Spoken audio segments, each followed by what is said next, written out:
Welcome to the information technology. Welcome to chapter about cryptography. The last 2 weeks we talked about data security and data privacy. So maybe it's good to start with a small repetition. The four most important goals of data security are availability, integrity, confidentiality, accountability. And of course, you should not only be able to list these four names, but you should be able to explain them in a given context. The situation with respect to data security has become more severe and more difficult. There are more frequent and better attacks. Better in the sense of more sophisticated tools and more improved methods by the attackers. This means we need more sophisticated defense measures. The IT infrastructure has become more complex and thus more difficult to protect. Just think about the many points to get into the internet. It's no longer only computers, it's smartphones and special devices like intelligent toasters and coffee machines as well. And finally, the potential damage increases. If in the past just some data could be stolen from a computer, or maybe a computer could be crashed, then nowadays we have embedded systems. That is, we have a computer within a car, and not only the computer within the car can be damaged, but the complete car. You can drive a car against the wall and destroy it by that. Data security problems are caused by three fields. First, there is technical problems. This one can maybe be reduced but never eliminated. So don't think about 100% secure system. Organizational causes. So often within companies, people are just creating patchwork of countermeasures, but they do not have a systematic approach. To go for a systematic approach is very important. It's actually the first thing you have to do. And it's a task not for IT specialists, it's a task for CEO, for management, for business administration. So basically, it's a task in the future you, as a business student, have to deal with. Finally, there are human causes. We are all comfortable, we are naive, we are ignorant. And again, on a company level, this is an issue for management. You have to make people sensible for data security again and again. You have to provide resources and tools which overcome these kind of approaches. So last week we talked about data privacy. Data privacy is in Europe mainly regulated by the GDPR. What is it all about? Data privacy is all about personal data. It means data about your person belongs to you, and it's up to you to decide who has the ability, who has the allowance to really collect data and handle data about you. It's obvious that data privacy requires data security measures. Think about the QoS database. It's full of personal data, and we, as the FH Aachen, we must protect this database not to be stolen. Finally, data privacy often conflicts with other goals. So, for example, data privacy requires resources, and sometimes companies simply do not want to invest in data privacy. So, what are today's learning objectives? We talk about encryption. That's today our goal. And what you can achieve with encryption. How secure is it actually? And how does it work in practice? Encryption can be used to secure data and communication. Encryption is a measure to secure messages or data and files on your computer against unauthorized reading. The principle of encryption is always the same. You start with a clear text, which is encrypted. And here we have synonyms like ciphered or coded. After the encryption, the clear text is no longer available, but just a secret text. This secret text, in case of communication, can later be forwarded to a receiver, or it could be stored on your computer. To again get the clear text out of the secret text, it has to be decrypted or deciphered or decoded. Encryption and decryption is usually done with an encryption method and a key.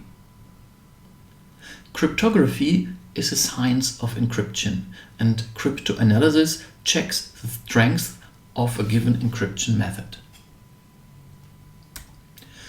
Let's again focus on this simple picture. Encryption requires both a method and a key. So if you have an encryption method, then you have to have as an input first the clear text and on top a key. And based on that, the method will produce a secret text. And the counter operation is just the other way around. You need the secret text as an input, and then the key as a second input, and the clear text can be produced. And often, decryption and encryption method are more or less the same. Let's take a first example. Let's take the Caesar cipher. It is a shift cipher. What you do is the following. You have the alphabet, you can see it in here, A, B, C, D, E, and you shift it by a given number of characters. In here, we have shifted the alphabet by 2 characters to the right. Now, there is one character in the upper alphabet, and beneath there is an assigned character in the lower alphabet. And encryption simply means you go down, and decryption means to go up. So let's give an example. Take the word information. You first pick the I in the upper alphabet and see that the G is just down under the shifted alphabet. Then you take the N and you get the L, and so on and so on. And by that you get the secret text GLDMPKYRGML. It's a simple shift. If you would like to decipher, actually you just go the other way. So you have a look at the G in the lower alphabet, and what is assigned on top? It's the I. And the L will become an N, and so on. And finally you will get back your clear message, your clear text, which is information. So the method here is simply to shift the alphabet and substitute each character by another one. And the key would be 2, which means a number of shifts to the right. Question: how secure is this cipher? Actually, if we know we have used a shift cipher, then it's really easy, because there is just 26 different keys and we could try it out. However, if the alphabet is not only shifted but it's completely shuffled, then you will have millions and millions of different permutations of the alphabet. But still then it's quite easy. Why? In each language there are certain characters which pop up more often than others. In Germany, for example, the E is the most often used character, then there is S, and then N, and so on. So if you have a simple substitution, you simply go and count the characters, the number of characters in each of these secret texts. And the most often used characters will probably be an E, the second most often used character will be an S, and so on. By that, it's really not that difficult to identify the substitution and by that identify the clear text out of the secret text. Take another method, which is Vignère. Here the key is no longer one simple number, but it's a keyword. Again, take a simple one. We take this keyword 1. Now each letter of this keyword is interpreted as a number of shifts the alphabet has to be taken. So A would be a 0, B is a 1, and so on. You remember, computer scientists starts counting with 0. So we now use this word 1 and repeat it again and again and place it under our clear text. Again, we have chosen information and the key is now 1, 1, 1. And if you see that O is the 14th character in the alphabet, O means 14 shifts to the right. And N is a 13th character, it's 13 shifts to the right. E is a 4th letter, so it's 4 shifts to the right. Always start counting with A as 0. And if you now shift I from information 14 times, then you get a W. If you shift N 13 times, you get an A, and so on and so on. So now the secret text is WAJC and so on. How secure is this cipher? It's a little bit more complex than the Caesar cipher. However, you can still find out what's in there using simple crypto analysis, using these characteristic of languages that the characters are not evenly distributed.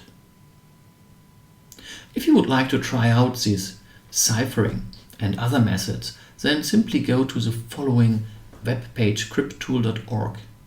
Here you can see different methods. You can cipher, decipher, change keywords, and so on, and you can maybe find out what is a good and what is a bad cipher. Let's get even more complex. Let's get real, at least when it comes to the last century. What you can see on the picture on the right side, that's an Enigma. The Enigma was both a method and a machine to implement the method. It was an encryption machine. It has been invented by the Germans just before World War II, and it was used throughout the complete war. It's important to understand the machine and thus the method was both captured and analyzed by the Allied forces. So they understood how the encryption worked. Why was this method safe? Still. So think about what is the key. And actually what you can see is these rotors at the top, which have initial position. And this initial position was changed day by day. And then you can see a so-called plug board at the very front of the keyboard.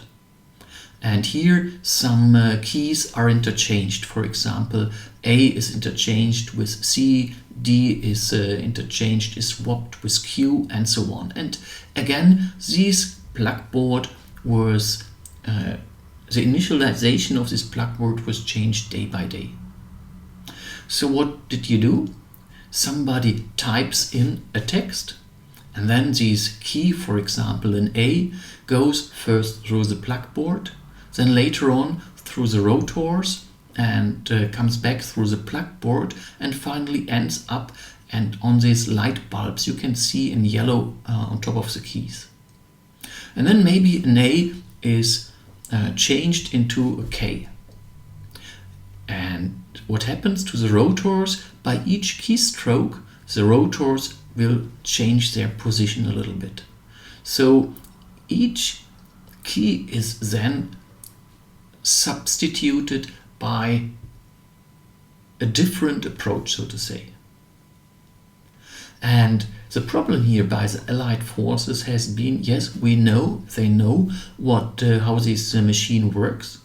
However, As I do not know the initial setting per day, meaning the positioning of the rotors and the positioning of the plugs in the plug board, they were not able to manually identify what is the initial setting, and thus they were not able to decode the messages. In the UK, in Bletchley Park, a unit for decryption was built up. And this was supported by mathematicians, including Alan Turing. Alan Turing here generated the first somehow computer, not a computer in our sense with free programmability, but something which did this kind of decoding in a very clever way. This decryption machine was known as a Turing bomb. And finally, they managed to decrypt messages. They were able to identify the initial setting, and once they did so, they were able to read and decrypt all messages at this given day. So thinking again, what is the encryption method and what is the key? I have included two links.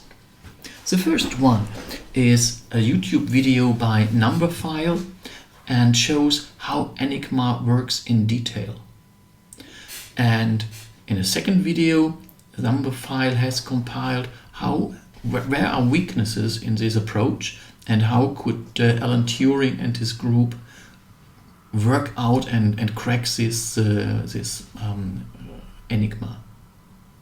Then there is a famous movie imitation game where this hacking of Enigma is shown. And the other link shows again a YouTube video. It's a scene where Enigma is finally hacked.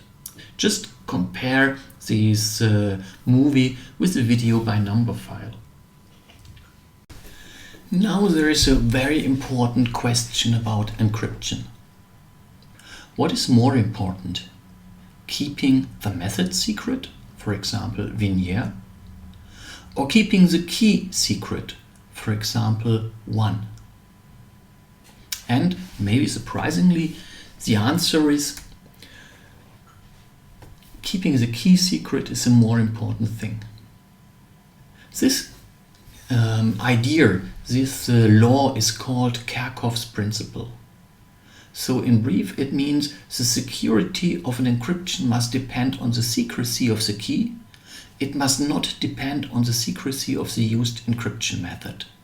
Or, in other words, even when the attacker knows which cipher is used, he must not be able to decipher the secret text.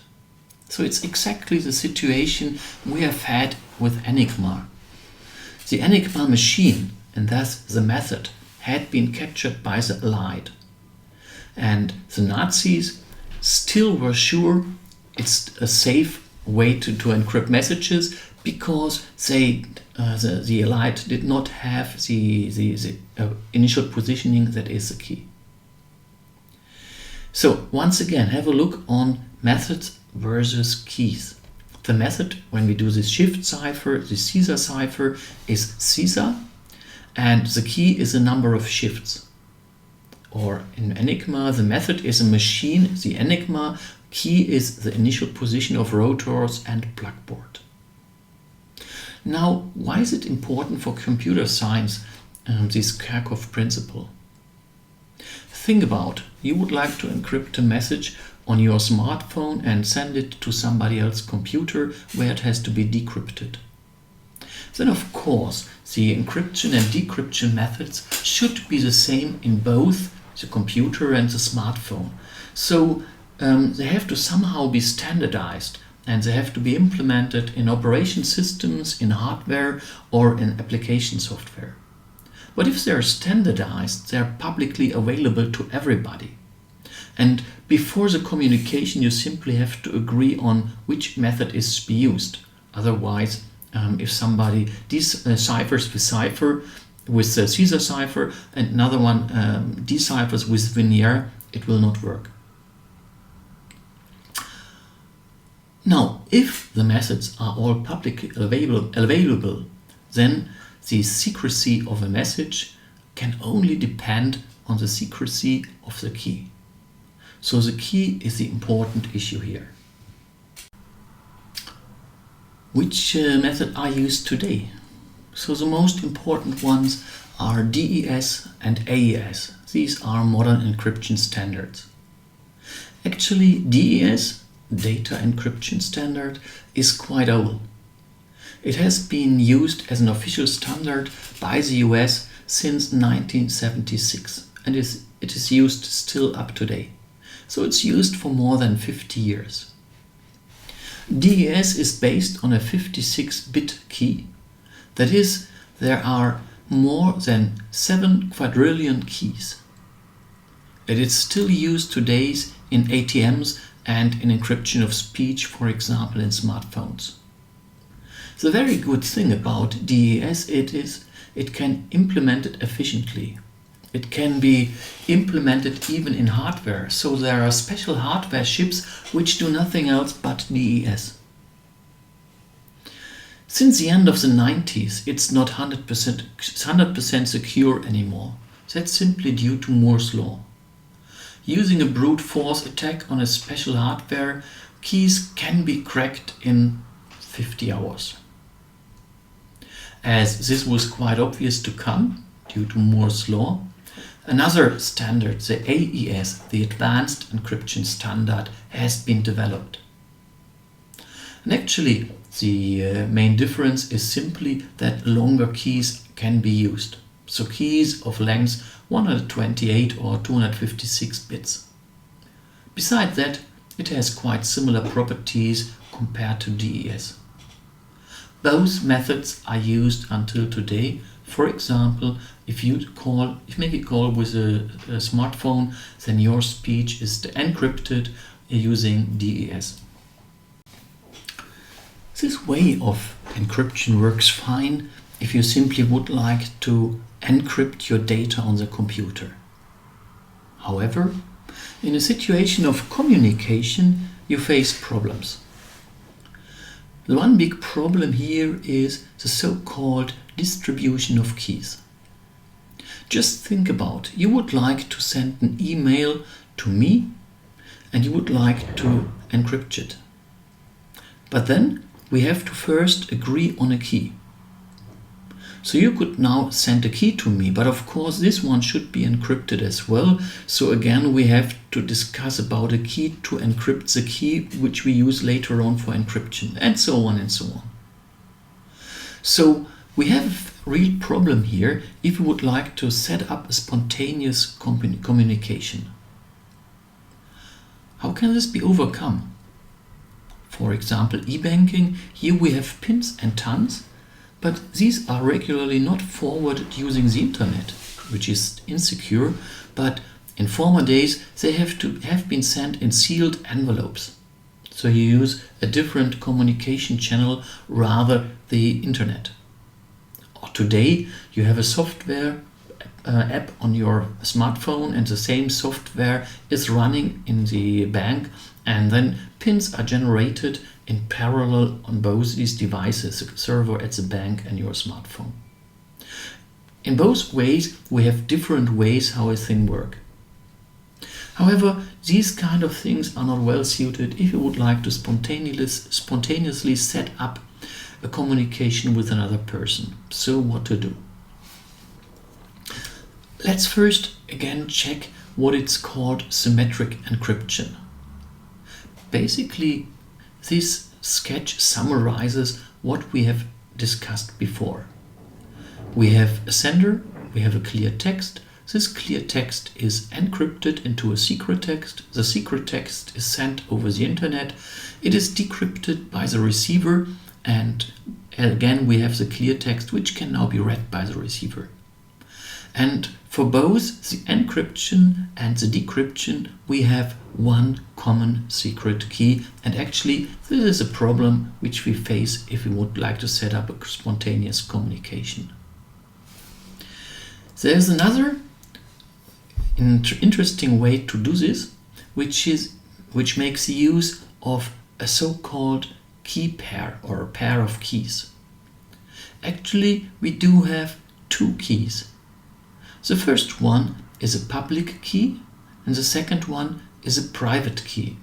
That's why this situation is called a public key encryption system. It's sometimes called asymmetric encryption, and asymmetric here means it's not the same key which is used for encryption and decryption, but different keys are used.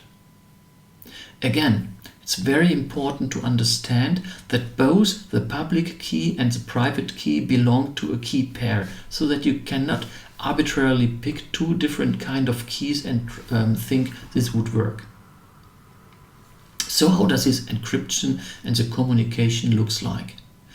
At the very beginning, the receiver has to create or somehow to get and request a pair of keys. Then he publishes the public key.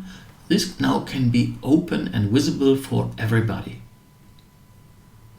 Now the sender can grab this public key, he writes his clear text, and then he or she encrypts the message using the public key.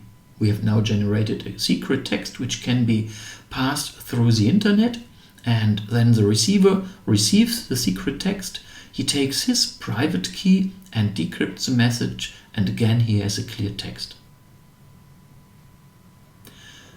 Now, even the sender is not able to decrypt the message. Maybe she has kept a copy, but having the secret text and using the public key, she is not able to decipher the secret text. And as only the receiver has his private key, he's the only one to be able to open or decrypt this secret text. Again, think about this key distribution problem.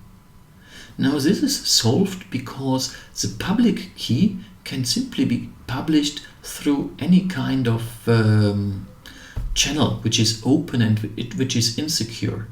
The public key can simply be public.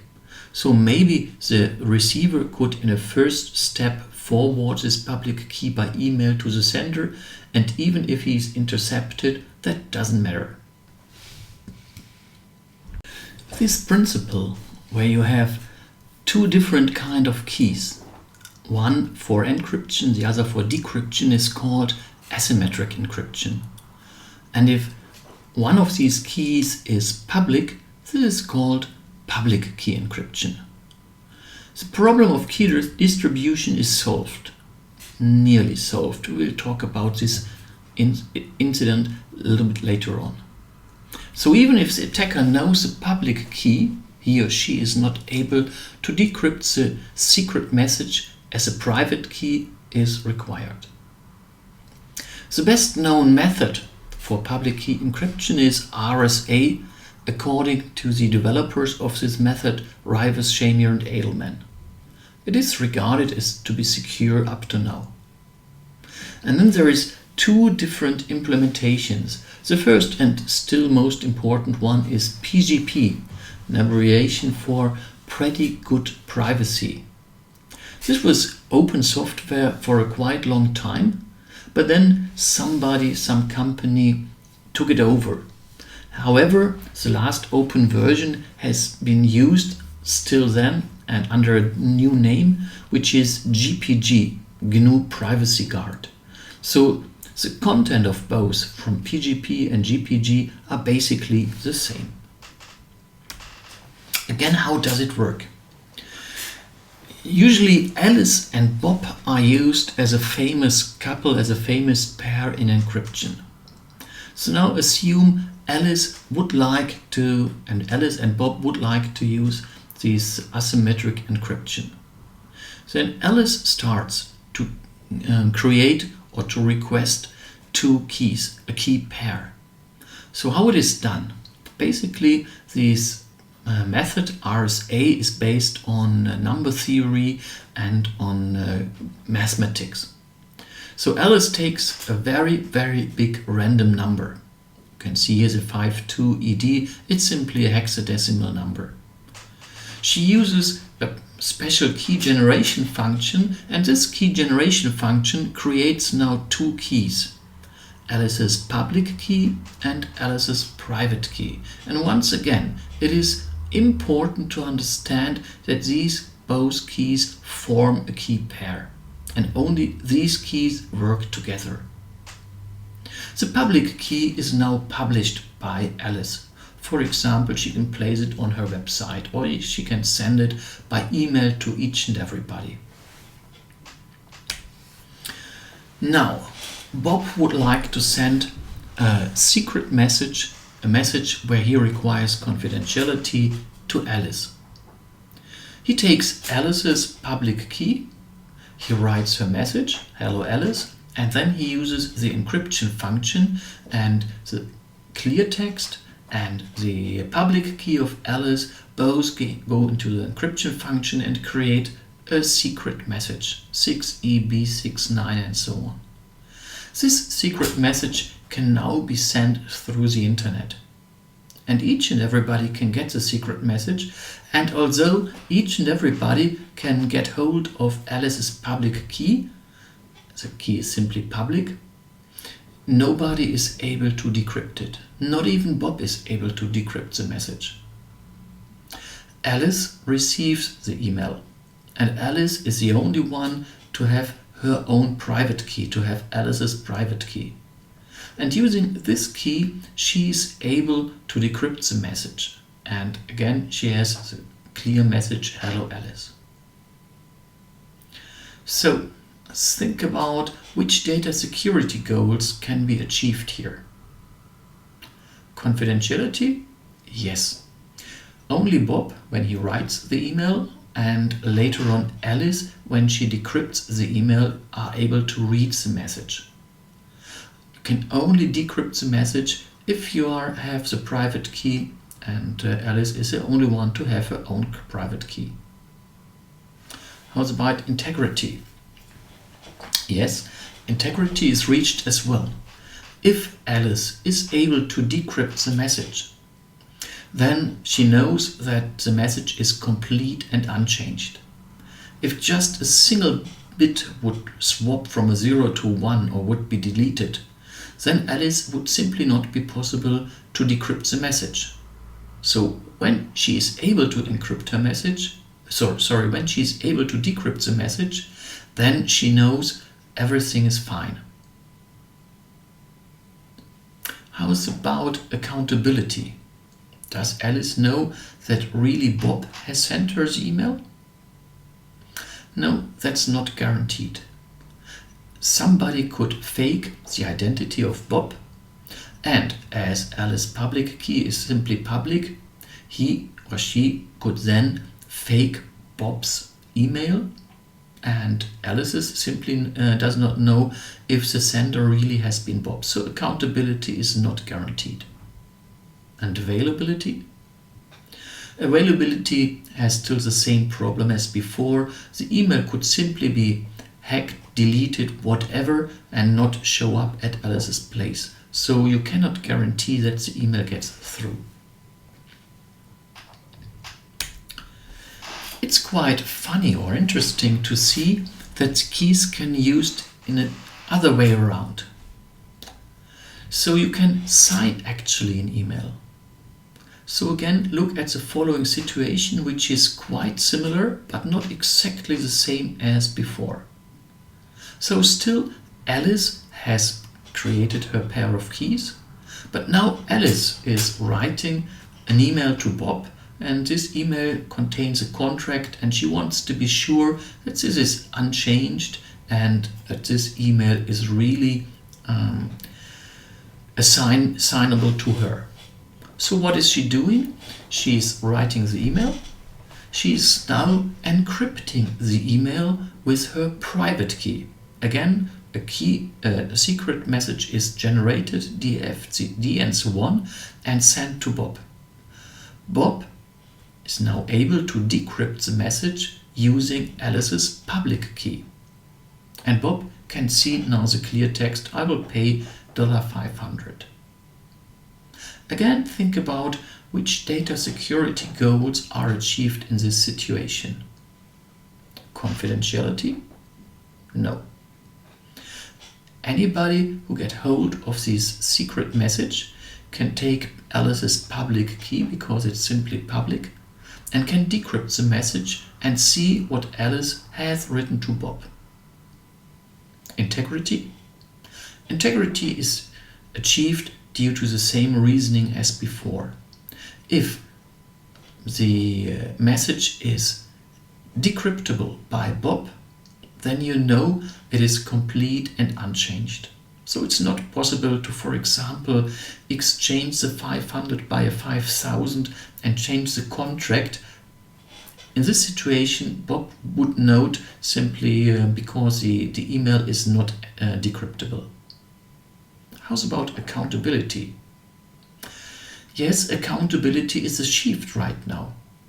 Accountability is achieved because if you're able to decrypt a message with Alice's public key, then you can be sure it has been encrypted with Alice's private key.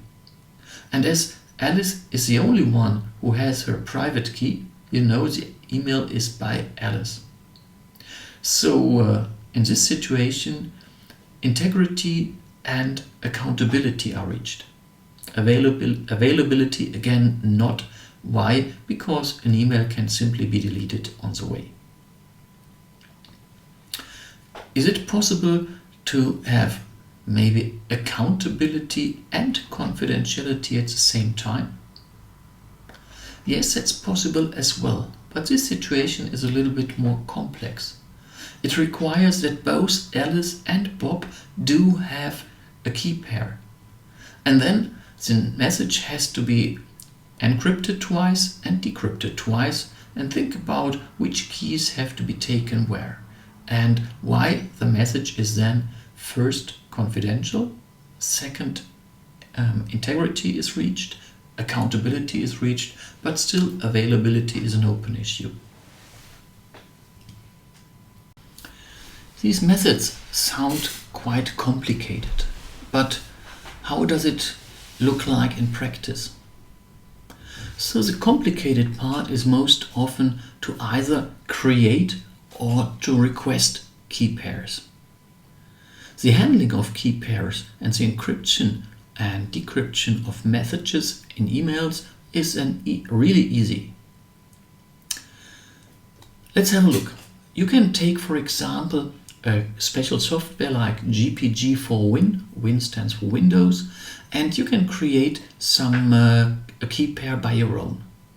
And then you can go and publish your key pair, your public key only on your web page or on a public key server like the given one under the address.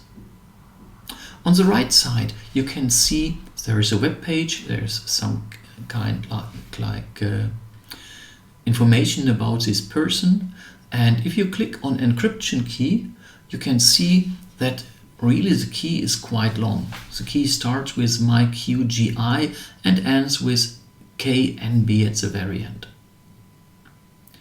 It's really much longer as most passwords are, so it's pretty safe. Alternatively, you can get key pairs from what is called a certification agency, or in brief CA. And the CA can then hand out public keys on request. Or you can put a certificate onto your own email, and by each email you hand out a certificate which includes the public key. So once you have a key and you participate in exchanging keys, the actual signing and encryption is done quite easy.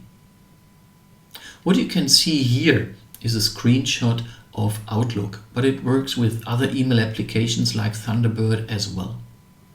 These kind of email applications support the handling of keys and the encryption and decryption of messages. It is really just a click on a button.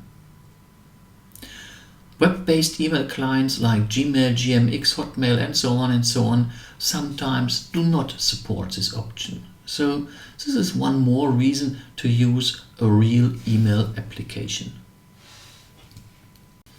As argued before, the situation is not 100% sure right now. There is this, what is called the man-in-the-middle attack. Encryption can be attacked by this method. So what is it? Again, we have Bob and Alice, and there's an attacker which is positioned right in the communication way, right in the middle between Bob and Alice. And towards Bob he pretends to be Alice, and towards Alice he pretends to be Bob. And with both sides he exchanges keys. Alice and Bob exchange their public keys, at least they believe they exchange it to each other. In fact, they change keys with the attacker. An encrypted message by Bob is decrypted now by the attacker. He can read and manipulate this email. Thereafter, the message is encrypted with Alice's key and forwarded to her. Bob and Alice encrypt their communication, but anyhow they are under surveillance. And this is not only a theoretical situation. I know a CEO of a company, and they really faced the problem that they had encrypted communication with the customer. They sent the customer an invoice, and the attacker in between, they grabbed the invoice and then replaced the account number, the IBAN, by another IBAN in another country. And even if, as the customer was suspicious and asked back, hey, by email, is this really the normal account number because it's changed since the last time? The attacker replied, yes, it's okay because we have changed our bank and now we have a new one in London. And here money disappeared, nearly 100,000 euros. So what can you do against these kind of attacks? Certificates help to overcome the man-in-the-middle attack. How could this be used by Alice and Bob? So first, Alice requests a certificate, and by that a key pair by a certification agency. You can see this first step on the right side. Alice gets the certificate and forwards the certificate to Bob. Again, this certificate includes the public key. Now Bob's not 100% sure if this email was really sent by true Alice. So he turns to the agency and asks for confirmation about the certificate. The CA now can confirm the correctness of the certificate. Now Bob is sure that the key really belongs to Alice. So the whole process relies on a trustworthy institution. It's very much comparable with the situation where you have to identify in real life and you show your passport. And the situation is with a passport is only reliable if you have a government which is trustworthy. So if you could get a passport at the kiosk aside the corner, then actually the identification wouldn't help. So in here you need some kind of institution which is trustworthy, and some institutions, some certification agency have set up a reputation like that. There's different classes of certificates. So class 0 actually is not a certificate at all. Somebody generated a key by himself. In class 1, the email is validated. That means the CA confirms that the certificate belongs to a given email address. However, no confirmation though that the email belongs to a person. So if you get an email by jacobs@gmail.com and this email includes a certificate, you can be sure asking the certification agency that the certificate and the email belong together. but you cannot be sure that this email address jacobs@gmail.com belongs really to me. Class 2 provides a limited identity check. If you request a certificate, you just have to confirm, not to prove your identity. You simply sign a letter that it's you. Class 3 is important for companies. The certificate is proved by official documents about the company, for example, an extract from commercial registers. Now, Class 4 is what you really need. If you request a certificate, you must show up personally and you must identify, for example, by your passport. These kind of certificates have a price.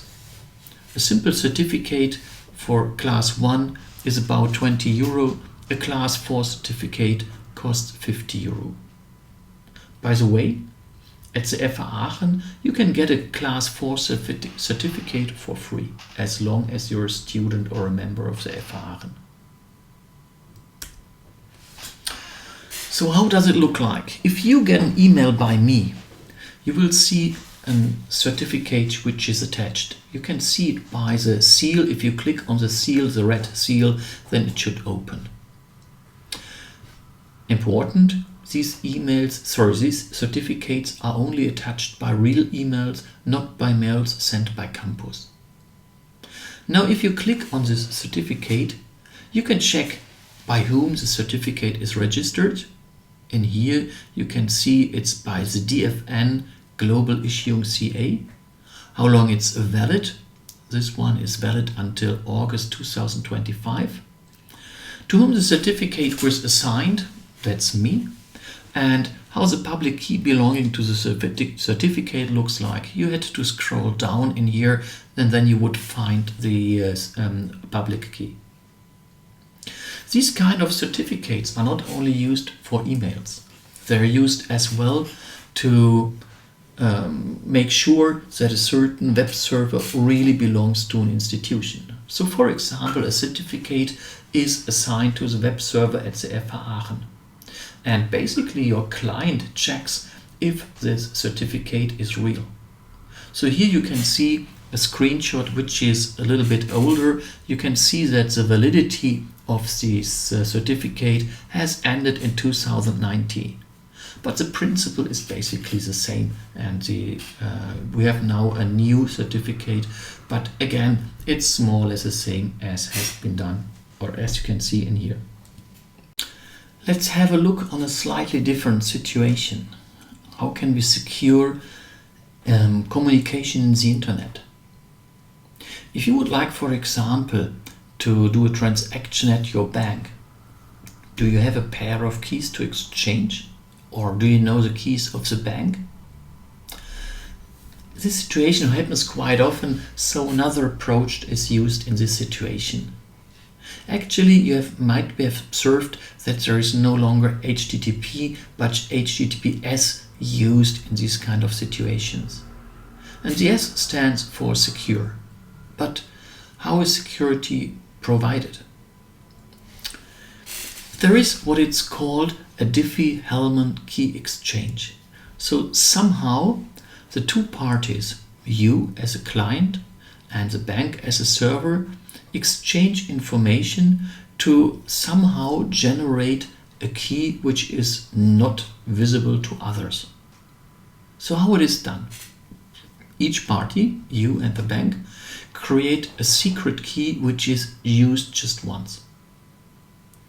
In addition, a common public key is created by one of the parties and this one is exchanged. Now each party creates a new key based on the secret key and on the public key. And these newly generated keys are exchanged. So now the bank has received a newly generated key by you and you have received a newly generated key by the bank. Based on these fresh keys, a new secret key can now be derived.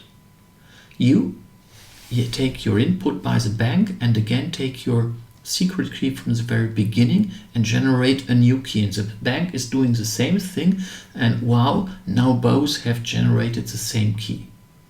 Very important, no secret key has been exchanged in between. This sounds quite complex, so let's illustrate it in the next picture. We again take Alice and Bob. And we do not exchange keys, but we exchange colors instead. But the principle is basically the same.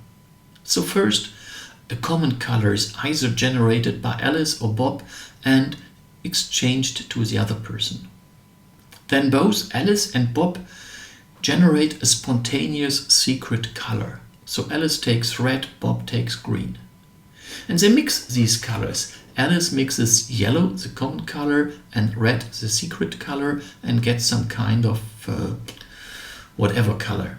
And Bob has yellow and green and mixes it and gets blue.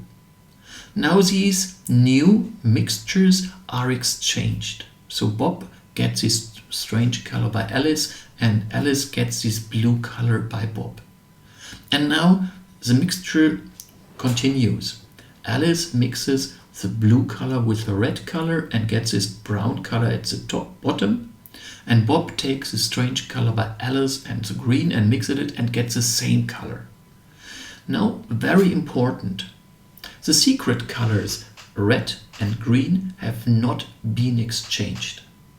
So just some kind of mixtures have been exchanged. And what is important now? First, the exchange, the secret colors have not been exchanged. Then should not be possible to analyze this mixture and get back what kind of initial colors have been in there. So you should not be able to decipher the red and the green out of the mixture. And last but not least, the mixture must be commutative. That is, it does not depend which colors comes first, second and third. So once you have this common secret, you can use this common secret, in reality again some kind of number. You can use this number as a key for symmetric encryption. So important to understand, only the key generation is somehow asymmetric. It's based on different kind of keys used by Alice and Bob. Once the key is generated, you switch back to symmetric encryption because that's much more efficient.